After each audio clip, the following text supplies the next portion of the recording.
Thanks a lot, boys. We'll be back just after the quarter-time siren sounds. But between now and then, we've got a special guest, or at least the Fremantle Football Club has got a special guest. He's circulating some of the corporate boxes at the moment, giving a speech, no doubt, of a fair bit of motivational flavour, because he's a young West Australian by the name of Patrick Hollingworth, who a few months ago scaled the heights, quite literally. He actually climbed to the top of Mount Everest, and Clint Wilden is out there somewhere here at Subiaco Oval, and he's found Patrick. Clint.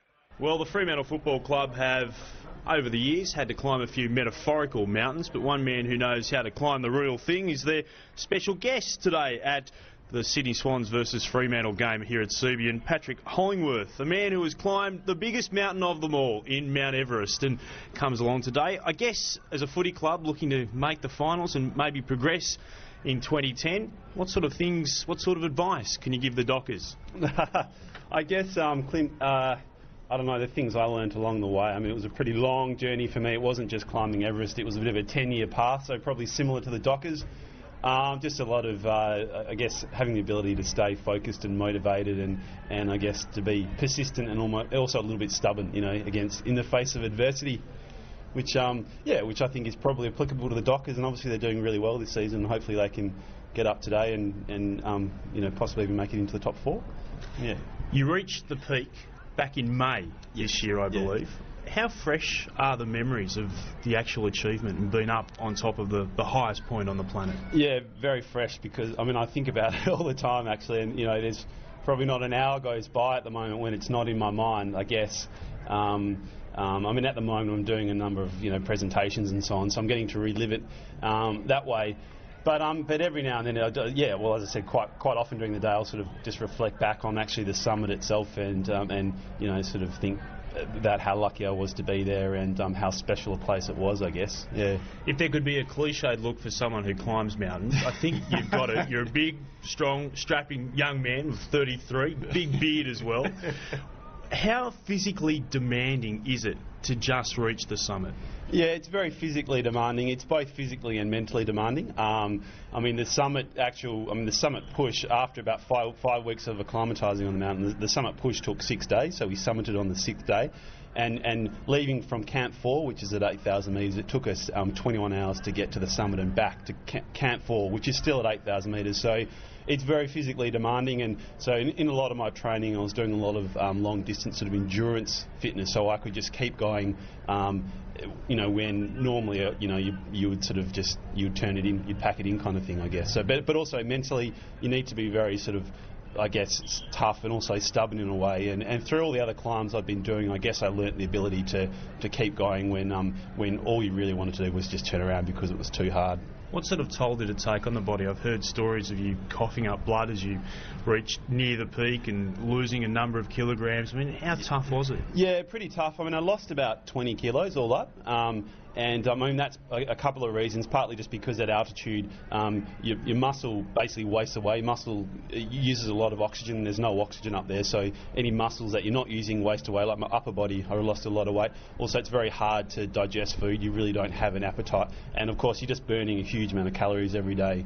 So yeah, it definitely took a pretty big toll, and I mean, it's 2 months now, or 2 or 3 months even, and I haven't really done any exercise since then. And in fact, for the first month I was sleeping sort of 12 hours plus every night, a couple of nights, 14, 15 hours, because I was just so tired. Yeah.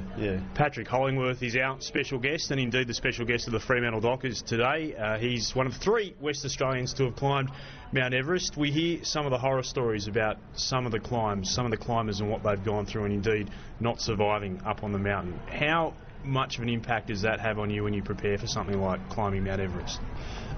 Yeah, I guess it's something you get used to, seeing sort of, you know, death and injury on the mountain.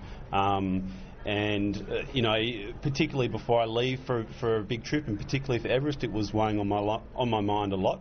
And you know, at various times you sort of think, geez, well, you know, you're catching up with some friends before you leave, and you think, I hope I'll be seeing them again, kind of thing. And then when you're on the mountain itself, yeah, you do see some confronting sights, and you know, a couple of people I've known friends of mine have been killed in the mountain, and on Everest itself we had a couple of, you know, there was a dead body in base camp, and then a body higher up from a guy who I'd known earlier on in the trip. So it certainly is confronting, and it sort of brings home to you that it's a pretty serious game, I guess, that you're kind of playing. Yeah. when you achieve something like climbing Mount Everest, what do you do next? Yeah, that's a good question and the most common question I get. Initially I had thought I'd walk away from high altitude mountaineering after Everest. In the lead up, the final couple of years leading up to Everest, it was very full on for me trying to juggle, work and relationships and then training, and it was very tiring.